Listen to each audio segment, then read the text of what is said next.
What's good, people? Day 50 lockdown, and this is a Premiership update, which I'm sure everybody wants to talk about and everybody wants to hear.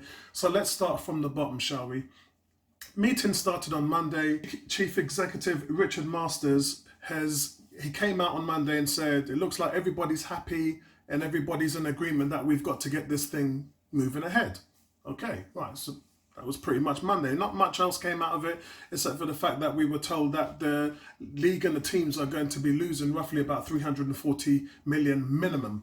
Yeah, because TV will require that money has come back. I said it was an issue, and I said it might be an option, and they've definitely taken that option to ask for this money to be paid back. So what we're talking about now is the developments of Tuesday. It's now been told that there's been a few players that have come out. The number is about 87 players that have come out and said that it's too unsafe to come back to football. What's come out is Richard Masters has said that he understands the players' concerns and they have been heard.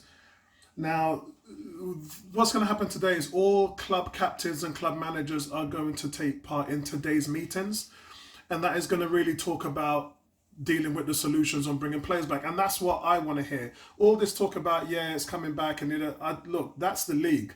The other side of it from the players is, no, we feel unsafe. The league is not prepared to have us back to the capacity that we want to ensure our safety. That's not there. And I think this is the reason why I've been acknowledging the fact that the league are getting this wrong, because all they're thinking about and talking about is getting football back. They're not really dealing with the solutions that will take up the concerns of what these players have. And today, on Wednesday, we're starting to hear those things coming back. So the major thing out of today is that the league has understood it's going to take £4 million to get the tests, to pay for the tests ready for the players to come back in order for us to have full training. Now, if that can happen in the next 7 days, that means full training should start on the 18th of May. And that would mean that the league should probably come back somewhere around the 18th of June. Now, the problem with that is coming back to the 18th of June is great, but there's a big problem there. 2 weeks after that, on the 30th of June, something big is going to happen. Now, according to Premier League chairman Rick Parry, a number of 1,400 players across the league's 3 divisions are going to be out of contract on the 30th of June. And the majority of those players is in Leagues 1 and 2. So one of the things that have been flying around today is them completely scrapping the Championship and League 1 and League 2. Now, I don't know where that's going to go. As I said, these things have to be voted on, and the fact that the players were annoyed that they weren't a part of the conversation, and the managers as well, I really don't know where this is going to be. Again, it makes you understand why certain leagues around the world have been cancelled, because there's such a lot of work to do in order to get this better. But the good thing about the Premiership is we're seeing a push to make this happen, rather than other teams saying, oh God, this is going to be a logistical nightmare, let's just scrap it. In the Premier League, at least they're trying, at least they're making an effort to get football back. And as I said before, there's going to be a lot of rules that have to be broken now. For me, the biggest is facilitating the security and the safety of the players. And secondly, is going to be making a new rule on extending a contract. Now, what you have to understand, people, is if you're a player and you're being unhappy with your loan, or you're being unhappy with your contract, or you're unhappy with your team, you are not going to want to be a part of that. If it was me and I didn't like my job, and I knew my contract was out at the 30th of June, do you think I'm going to be signing another contract to extend? This is the problem that the league is going to have right now, where you've got, as I said, 1,400 players across all divisions whose contracts either run out or loan contracts run out. Yeah? Some of these players are going to be in a rush to get back to their old teams, or to get away from the teams that they're currently in. And also there's the problem with players who are abroad, which there are quite a lot of South American players, European players, Asian players. A lot of players are outside the country. Now those players will have to submit to a 14-day quarantine. So when they come back, so say for instance, training starts on the 18th of May. If they come back, they'll be in quarantine for 2 weeks. So they can't actually play any football until the 2nd or 3rd of June. And I'm talking about training. Remember, you need 2 or 3 weeks of training in order to get back to some kind of level of fitness. So there's a lot of holes. And I think that the government's probably going to have to do something about that, because you've already come out last week and said there's a 14-day quarantine in the UK and blah, blah, blah. Now you're going to get rid of that just for football?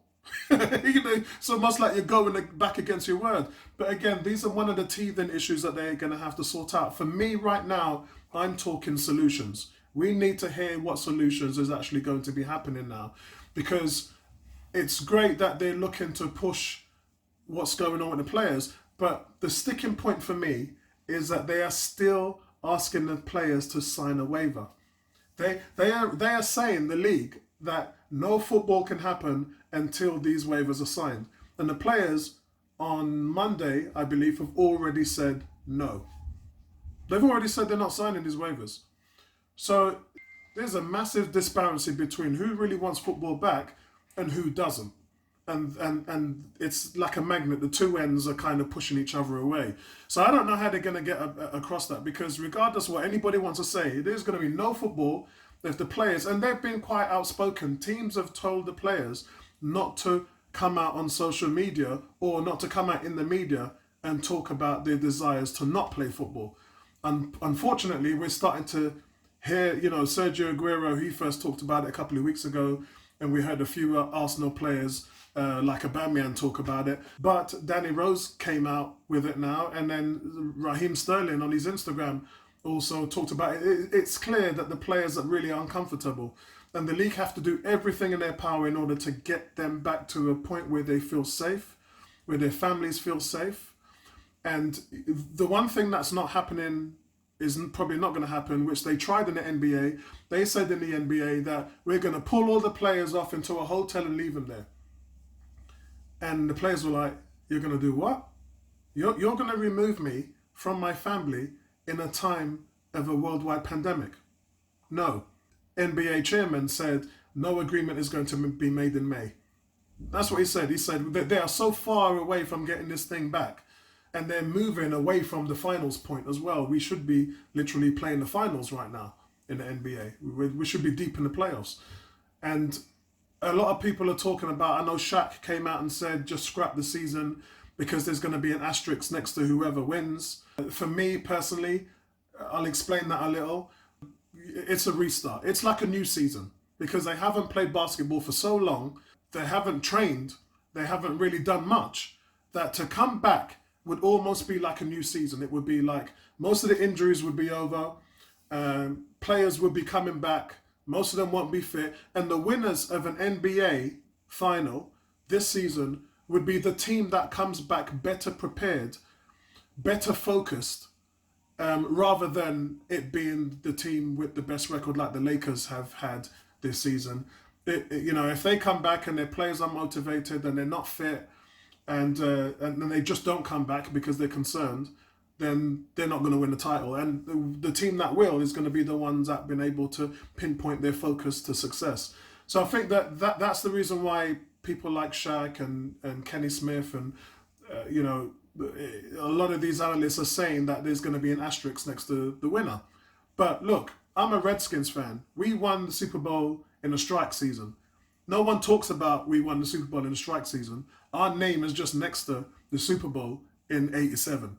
Yeah, there isn't an asterisk of a strike or an asterisk because the players quit, and there was a big focus on players just not wanting to play anymore because of the strike. There's no access. All there is Super Bowl winners, Washington Redskins. That's it. So I don't really believe in that asterisk business. I'm not really sold on that. I'm not going for that. I think if you're going to bring it back, and whoever wins, wins. That's it. Who cares what the situation's like? But I think they've got some real big issues right now. And if that gets cancelled, a big if, then I think that it really might affect what the NFL are doing, because some people believe that the NFL might not play at all. I'm not too sure about that. I think the NFL has got something that other leagues don't have, and that's flexibility, and they've got time. Many leagues don't have time. the NFL has time because the season doesn't effectively kick off until September. And those guys with their padding and everything are already very much protected, especially against hits and things like that. It's not like most contact sports like basketball, rugby, football. You know, these guys are pretty well, you know, taken care of in terms of their protection.